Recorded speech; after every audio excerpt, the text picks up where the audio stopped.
Hello everyone. तो आज का जो ये लेक्चर है इसमें हम स्टार्ट करने वाले हैं एंगुलर मोमेंटम को। तो एंगुलर मोमेंटम जो है उसको हम दो तरह से पढ़ेंगे। जिस तरह से इसके पहले हमने पढ़ा था हार्मोनिक ऑसिलेटर, उसमें हमने पहले उसको पढ़ा था वेव फंक्शन से, जो कि हम बीएससी में भी पढ़ते हैं जिस तरह से।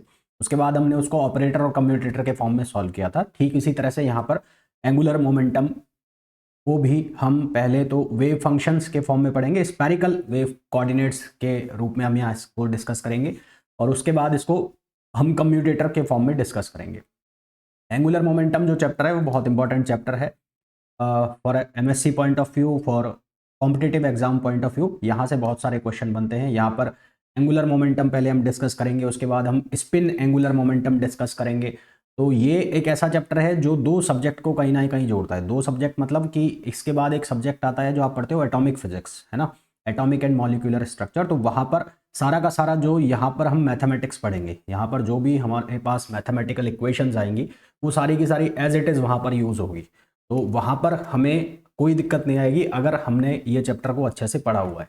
हाँ, इनिशियली जो डेरिवेशंस होंगे वो लंबे लंबे होंगे, हालांकि डेरिवेशंस आप लोगों को याद नहीं करने हैं, फिर भी हम डायरेक्ट रिजल्ट वो तभी याद रख सकते हैं जब हमें उनके पीछे के जो लॉजिक है कि ये फॉर्मूला आ कहाँ से रहा है वो हमें पता होना चाहिए। क्योंकि एग्जाम में हमसे कोई डेरिवेशन तो पूछने से रहा, हमसे सिर्फ क्या पूछे जाएंगे, उनके फॉर्मूला और फॉर्मूला के बेस पे क्वेश्चन। तो ये जो मैं रिजल्ट्स बनाऊंगा अभी मैं आपको बताऊंगा स्पेरिकल कोऑर्डिनेट्स के फॉर्म में एंगुलर मोमेंटम को। और इसके पहले एंगुलर मोमेंटम का जो क्वांटम मैकेनिक्स में फॉर्म होता है आर क्रॉस पी, फिर पी ऑपरेटर की वैल्यू हम रखते हैं, वो हम पहले डिस्कस कर चुके हैं। पहले जो हमने डिस्कस चीज़ें की हैं वो थोड़ी बहुत यहाँ पर यूज़ होने वाली है। तो चलिए स्टार्ट करते हैं। तो सबसे पहले एंगुलर मोमेंटम जो है उसको हम लिखते हैं एल। एल इक्वल्स टू क्या होता है, आर क्रॉस पी।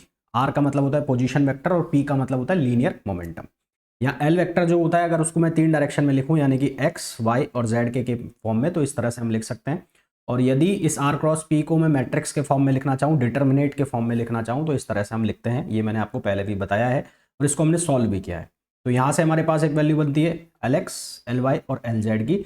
ये हमारे पास बनती है क्लासिकल मैकेनिक्स में। ये वैल्यू हमारे पास निकल के आती है कहाँ पर, क्लासिकल मैकेनिक्स में। तो क्लासिकल मैकेनिक्स में हमारे पास ये वैल्यू निकलती है। अब अगर इसको लिंक किया जाए क्वांटम मैकेनिक्स से, तो क्वांटम मैकेनिक्स में हमारे पास पी जो ऑपरेटर है उसकी वैल्यू होती है minus iota H cut upon del x, अगर एक्स डायरेक्शन है। वाई के लिए हो जाएगा del upon del y, z के लिए अपॉन हो जाएगा डेल अपॉन डेल जेड। तो हम क्या करेंगे, ये p z p y, p x p z और पी वाई पी एक्स, इन सब की वैल्यू यहाँ पर सब्सटीट्यूट कर देंगे तो हमारे पास ये वैल्यू बन जाएगी जो मैंने लिखी हुई है क्वांटम मैकेनिक्स के फॉर्म में। आगे इस चीज़ को डिस्कस करें तो स्पेरिकल कोऑर्डिनेट में अब मैं इसको कन्वर्ट करूंगा। तो स्पेरिकल कोऑर्डिनेट में कैसे करेंगे, मान लो ये एक स्पेयर है ना, ये कुछ ऐसा स्पेयर बन रहा होगा। तो स्पेयर पर ये कोई पॉइंट होगा और इस पॉइंट को मैं शो करना चाहता हूँ किसमें, यानी कि जो मेरे पास ये एक्स वाई कोऑर्डिनेट है, कार्टेशियन कोऑर्डिनेट है, इनको मैं स्पेरिकल कोऑर्डिनेट में कन्वर्ट करना चाहता हूँ। स्पेरिकल कोऑर्डिनेट का मतलब मैं आर थीटा फाई में इनको कन्वर्ट करना चाह रहा हूँ। तो यहाँ पर कोई पॉइंट है, लेट सपोज वो पॉइंट है पी। अब यहां से जो एंगल बन रहा है थीटा एंगल, इस थीटा एंगल को हम क्या नाम देते हैं, इस थीटा एंगल को हम नाम देते हैं पोलर एंगल। ठीक है, कौन सा एंगल नाम देते हैं, पोलर एंगल। और ये जो फाई एंगल है, इस फाई एंगल को हम नाम देते हैं अजीमुथ एंगल। इस फाई एंगल को हम नाम देते हैं अजीमुथ एंगल। तो अब इस पी की जो इस ओरिजिन है यहां से डिस्टेंस कितनी, आर। तो इस आर के दो कोऑर्डिनेट होंगे, एक जेड के अलोंग होगा, जेड के अलोंग होगा आर कॉस थीटा, जो कि जेड कोऑर्डिनेट भी बनेगा। और इसी तरह से एक कोऑर्डिनेट होगा ये, जिसकी वैल्यू कितनी होगी, आर साइन थीटा। अब आर साइन थीटा के दो कंपोनेंट हो जाएंगे फिर से, एक हो जाएगा एक्स डायरेक्शन में, वो कितना हो जाएगा, r sine theta cos phi. और एक हो जाएगा वाई डायरेक्शन में, वो कितना हो जाएगा, r sine theta sine phi. तो एक्स कोऑर्डिनेट को मैंने क्या लिख दिया, एक्स कोऑर्डिनेट को लिख दिया r sine theta cos phi, जो कि ये है। वाई कोऑर्डिनेट को लिख दिया r sine theta sine phi, जो कि ये है। और z की वैल्यू यहाँ से साफ साफ दिख रही है कितनी है, आर कॉस थीटा। इसको तरीके से लिख लो एक बार, मैं वापस लिख देता हूँ इसको, r cos theta, r cos theta. ठीक। अब इक्वेशन ऑफ स्पेयर, स्पेयर की जो इक्वेशन होती है वो क्या होती है, x square plus y square plus z square equals to r square. तो हम क्या करेंगे, इस इक्वेशन को डिफरेंशिएट करेंगे, एक बार एक्स के रेस्पेक्ट में, एक बार वाई के रेस्पेक्ट में, एक बार जेड के रेस्पेक्ट में। क्यों, क्योंकि मैं वैल्यू बनाना चाहता हूँ del r upon del x की, del r upon del Y और del r upon del Z, ये वैल्यू मेरे को बनानी है। तो सबसे पहले मैंने इसको x के रेस्पेक्ट में डिफरेंशिएट किया, तो क्या बनेगा 2x equals to 2r del are over del x. यहाँ से del are over del x की वैल्यू क्या बन जाएगी, x अपॉन आर, ये x है खाली, x डॉट नहीं है। इसी तरह से हम बना सकते हैं del are over del y की वैल्यू, जो कि बन जाएगी y अपॉन आर। और इसी तरह से हमने बना लिया del are over del z की वैल्यू, जो बन जाएगी z अपॉन आर। इन इक्वेशंस को मैंने नंबर दिया, इसको 2a, इसको 2b और इसको 2c। अब मैंने क्या किया, मैंने सिर्फ ये नीचे वाला इक्वेशन यूज़ किया, x square plus y square equals to r sine square theta, यानी कि मैंने ये सर्किल यूज़ किया, ये वाला मैं यहाँ बना देता हूँ। इन दो से मिलकर क्या बन रहा होगा, सर्किल बन रहा होगा ये। तो ये नीचे वाला सर्किल मैंने यूज़ किया। यहाँ इसकी रेडियस कितनी आ रही है, रेडियस आ रही है इसकी r sine theta, r sine theta. और एक कोऑर्डिनेट ये है एक्स, और ये कोऑर्डिनेट कितना है वाई। तो ये नीचे बन गया सर्किल प्लेन में, कौन से प्लेन में, एक्स वाई प्लेन में। तो इसके लिए क्या लिख दिया, x square plus y square equals to r square sine square theta. सबसे पहले इसको डिफरेंशिएट कर दिया हमने, किसके रेस्पेक्ट में, एक्स के रेस्पेक्ट में। एक्स के रेस्पेक्ट में डिफरेंशिएट करोगे तो क्या बनेगा, एक्स स्क्वायर का 2x इक्वल्स टू, अब ये हमें डिफरेंशिएशन करना है किसका, हमें डिफरेंशिएशन करना है r square sine square theta का। तो डबल डिफरेंशिएशन होगा, यानी कि यूवी मेथड से। तो यूवी मेथड से डिफरेंशिएशन करोगे जब इसका, तो क्या बनेगा, ये बनेगा 2r del are over del x sine square theta as it is. फिर आर स्क्वायर को छोड़ दिया, किसका करोगे, साइन स्क्वायर थीटा का। साइन स्क्वायर थीटा का करोगे तो क्या बनेगा, 2 sine theta cos theta del theta over del x. हम लोगों ने वैल्यू निकाली है किसकी, del are over del x की। Del are over del x की वैल्यू हमारे पास कितनी आई थी, एक्स अपॉन आर। तो ये वैल्यू हम बाद में सब्सटीट्यूट करेंगे, पहले इसको उठाकर हमने यहाँ ट्रांसपोज किया, यहाँ ट्रांसपोज किया तो यहाँ पर क्या आ गया, 2x minus 2r sine square theta del are over del x. R H S में क्या रह गया, 2r स्क्वायर, ये वाला sine theta cos theta del theta over del x. अब मैं del theta over del x को एक जगह रखूंगा और डिवाइड कर दूंगा इस पूरे को इससे, क्या बनेगा, 2x minus 2r sine square theta del are over del x की जगह हमने क्या रख दिया, x ओवर r, और नीचे डिवाइड कर दिया 2r square sine theta cos theta. क्या होगा, यहाँ से r से r कैंसिल हो गया, ये r से r कैंसिल हो गया। कॉमन कितना दिख रहा है मेरे को, यहाँ से कॉमन आता दिख रहा है 2x, है ना। तो 2 से 2 कैंसिल हो जाएगा, तो ये 2 और ये 2 कैंसिल हो गया। तो बचेगा क्या, x 1 minus sine square theta over r square sine theta cos theta. 1 minus sine square theta को क्या लिख सकते हो, कॉस स्क्वायर थीटा, और ये r square sine theta cos theta as it is रहेगा। तो यहाँ एक कॉस थीटा से एक कॉस थीटा कैंसिल हो जाएगा, बचेगा क्या, cos theta upon sine theta, जिसको हम लिख देंगे कॉट थीटा। तो हमारे पास यहाँ पे वैल्यू बनेगी del theta over del x equals to x over r square cot theta. इसको लिख दिया हमने, इक्वेशन नंबर 3 है। इसी तरह से हम वैल्यू निकाल सकते हैं del theta upon del Y की, तो वो वैल्यू कितनी आ जाएगी, वो आ जाएगी वाई कॉट थीटा, ये वाई है। तो ये वैल्यू कितनी आ जाएगी, y cot theta over r square, इसको लिख दिया हमने इक्वेशन नंबर 3b। और इसी तरह से हम निकाल लेंगे del theta over del r z के रेस्पेक्ट में। तो यहाँ से ये जेड लिखो इसको। तो इसी तरह से हमने निकाल लिया del theta over del Z, ये किसके इक्वल आ गया, z cot theta over r square minus 1 upon r sine theta. तो अब तक हमने दो वैल्यू निकाल लिए, एक निकाल लिया हमने del are over del x, del are over del Y, del r और ओवर डेल जेड, तीनों कोऑर्डिनेट के रेस्पेक्ट में कर रहे हैं हम आर। फिर निकाला del theta over del x, del theta over del y, फिर del theta over del z. Third इसका मतलब सीधा सा मतलब है कौन सा निकालेंगे, del phi over del x, del phi over del Y और del phi over del z. तो ये हमारी जेड की वैल्यू निकल गई। अब हमने वापस से लिया एक्स कोऑर्डिनेट को लिया, एक्स कोऑर्डिनेट कौन सा है, x equals to r sine theta cos phi. इसको डिफरेंशिएट कर दिया हमने एक्स के रेस्पेक्ट में, एक्स के रेस्पेक्ट में एक्स का डिफरेंशिएशन 1 बना। ये यूवी मेथड से होगा, यानी कि तीनों का एक एक बार करना पड़ेगा। तो del are over del x लिखा जब, तो ये दोनों कांस्टेंट। फिर हमने कर दिया साइन थीटा का, साइन थीटा का कितना आ जाएगा, cos theta del theta over del x cos phi as it is. अब किसका करना है, कॉस फाई का, तो कॉस फाई का माइनस साइन फाई बनेगा। तो ये बना minus r sine theta sine phi del phi over del x. Value substitute करनी है, इसकी वैल्यू कितनी, एक्स अपॉन आर। फिर del theta over del x हमने निकाल लिया है, उसकी वैल्यू कितनी है, उसकी value x cot theta over r square, है ना। तो यहाँ से जब इसको आप सॉल्व करोगे तो आपके पास वैल्यू बन के आएगी del phi over del x की। ये सारी स्टेप्स लिखी हुई हैं, आप चाहें तो इसको देख सकते हैं पॉज करके और अपने नोट्स में उतार लेना है इसको। तो यहाँ से हमारे पास वैल्यू आ जाएगी del phi over del x की। कंप्लीट सॉल्व करने के बाद ये वैल्यू आई del phi over del x की, है ना। कैलकुलेशन एक बार चेक कर लेना। इसी तरह से हम वैल्यू निकालेंगे del phi over del Y की। और सिमिलरली हम वैल्यू निकालेंगे del phi over del Z की, क्योंकि जो जेड है वो डिपेंड ही नहीं कर रहा है जेड वाली इक्वेशन। इसके लिए आप इक्वेशन यूज करोगे वाई वाली। वाई वाली कौन सी इक्वेशन थी? वाई वाली इक्वेशन कौन सी थी? R sine theta sine phi. तो इसके लिए आप वाई वाली इक्वेशन यूज करोगे, r sine theta sine phi. और इसके लिए जेड के लिए इक्वेशन होगी आर कॉस थीटा वाली। तो वहाँ से आएगा। ऐसा नहीं है कि ये इक्वेशन मैं उसी एक्स वाले से बना रहा हूँ, नहीं, ये बनेगी वाई वाले से और ये बनेगी जेड वाले से। तो इस इक्वेशन से हमने तीन चीज़ें बनाई। इस इक्वेशन के लिए del are over del x की वैल्यू बनी x upon r, del theta upon del x की वैल्यू बनी x cot theta upon r square, del phi over del r की वैल्यू बनी minus sine phi over r sine theta.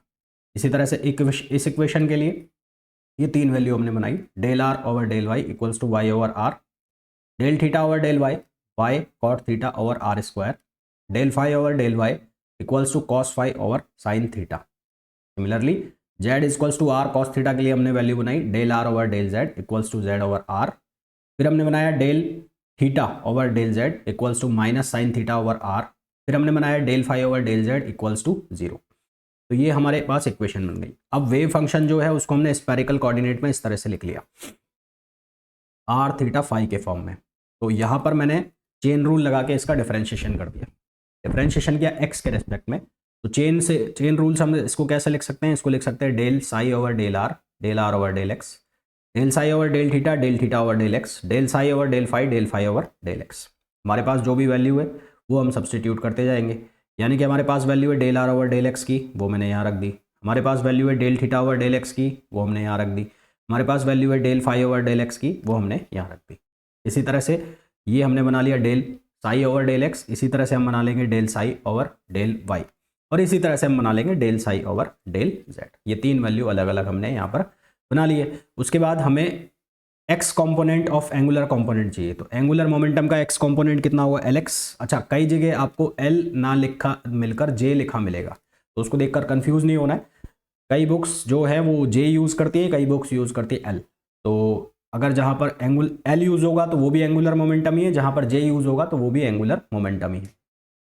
तो L x Y जो शुरू शुरू में हमारे पास लिखा हुआ था वो कौन? एल एक्स वाई है। तो एल एक्स वाई का मतलब ये L X iota H cut Y del psi हो जाएगा del Z minus del psi over del Y. तो ये वैल्यूज़ हमें सब्सटीट्यूट करनी पड़ेंगी, कौन सी वाली? जो हमने यहाँ पर निकाली है, ये del psi over del X. तो ये एंगुलर मोमेंटम की इक्वेशन में हमें रखनी पड़ेंगी। जैसे कि एल एक्स का ऑपरेटर के फॉर्म में मेरे पास क्या है? Minus iota H cut Y del over del Z minus Z del over del Y psi. तो यहाँ ये बन जाएगा Y del psi over del Z minus Z del psi over del Y. तो अब जो मैंने वैल्यू निकाली है किसकी? Del psi over del Z की, वो ये है, वो यहाँ रखेंगे del psi over del Z. इसी तरह से del psi over del Y की जो वैल्यू है वो कौन सी वाली है? ये वाली वैल्यू है, उसको इस इक्वेशन में रखेंगे। तो यहाँ पर जब वैल्यू रखोगे तो लंबा चौड़ा डिफरेंशिएशन होगा। उस लंबे चौड़े डिफरेंशिएशन को जब हम सॉल्व करेंगे तो हमारे पास एल एक्स की फाइनल वैल्यू ये आएगी। अब ये इतना लंबा चौड़ा डेरिवेशन कोई एग्जाम में नहीं पूछेगा, ये समझने के लिए बस तुम्हारे, है ना। तो ये यहाँ से बनता जाएगा। अब इसके लिए तो मैथमेटिक्स तुम्हारी जितनी स्ट्रांग होगी उसके अकॉर्डिंगली करते जाओगे। तो यहाँ एल एक्स की वैल्यू बनेगी हमारे पास आयोटा एच कट। हाँ, ये जो बॉक्स में बंद चीज़ें हैं ये आपके प्रैक्टिस में होनी चाहिए, ये आपको याद होनी चाहिए, क्योंकि क्वेश्चन जो बनेगा वो इन्हीं के ऊपर बनेगा। तो ये जो इक्वेशंस है बॉक्स में जो बंद है वो आपके दिमाग में फिट होनी चाहिए।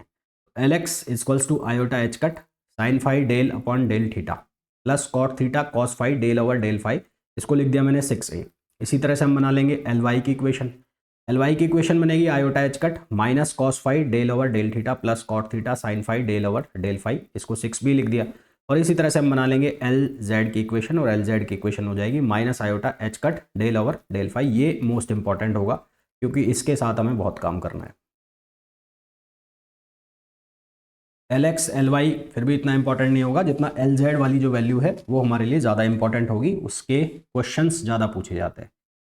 अब हमें निकालना है एल स्क्वायर की वैल्यू। अब एल स्क्वायर किसके बराबर होगा? L X cap square L X L Y square L Z square psi. तो इंडिविजुअली तीनों की अलग अलग वैल्यू निकालने, फिर यहाँ पर सब्सटीट्यूट कर देंगे तो हमारे पास एल स्क्वायर की वैल्यू आ जाएगी, यानी कि टोटल एंगुलर मोमेंटम।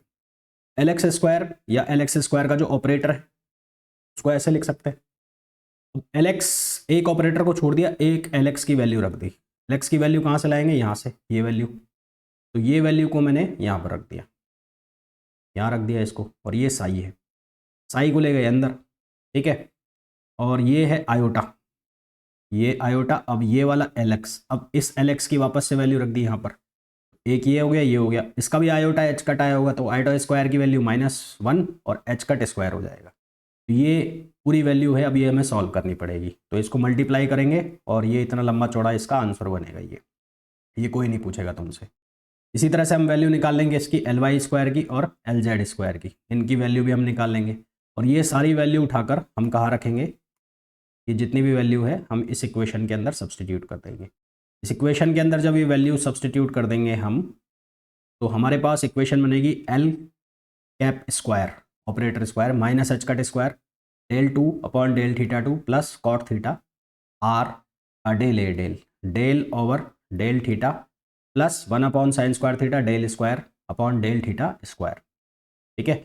और इसको फर्दर सिंप्लीफाई करके हम कैसे लिख सकते हैं, इन दो को हम एक ही वो डिफरेंशिएशन के फॉर्म में बना सकते हैं। तो इसको हमने बना लिया 1 upon sine theta del over del theta sine theta del over del theta. तो इस तरह से हमने ये वैल्यू निकाल ली, एल स्क्वायर की वैल्यू निकाल ली, है ना। कई बुक्स में आपको मिलेगा जे स्क्वायर की वैल्यू बताओ, तो ये वैल्यू निकाल ली। तो ये मोस्ट इम्पॉर्टेंट, एक इम्पॉर्टेंट चीज़ ये मिल गई हमें यहाँ से, और एक आपको ये याद रखना है, ये एल जेड वाली वैल्यू, क्योंकि इन दो के ऊपर ज़्यादा क्वेश्चन बनते हैं, एल एक्स एल वाई इनके ऊपर क्वेश्चन नहीं बनते हैं।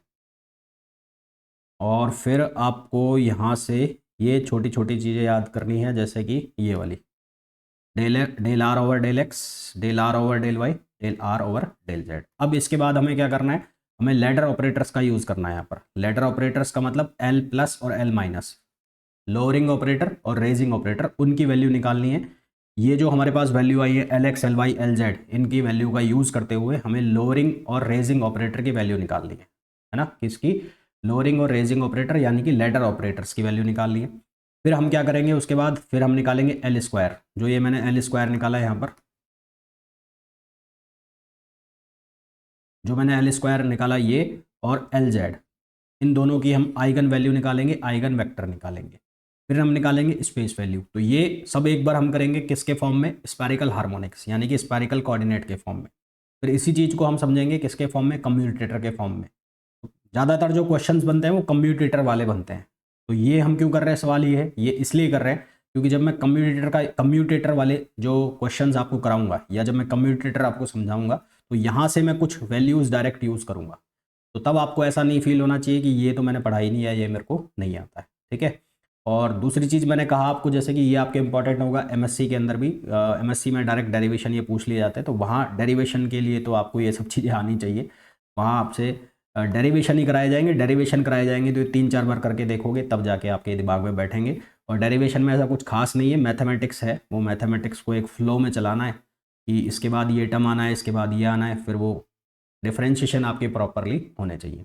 तो नेक्स्ट लेक्चर में हम लोग डिस्कस करेंगे इसके जो लैडर ऑपरेटर्स हैं, आइगन वैल्यू और आइगन वेक्टर्स हैं एल स्क्वायर की एल जेड की, वो नेक्स्ट लेक्चर में हम डिस्कस करेंगे, ठीक है।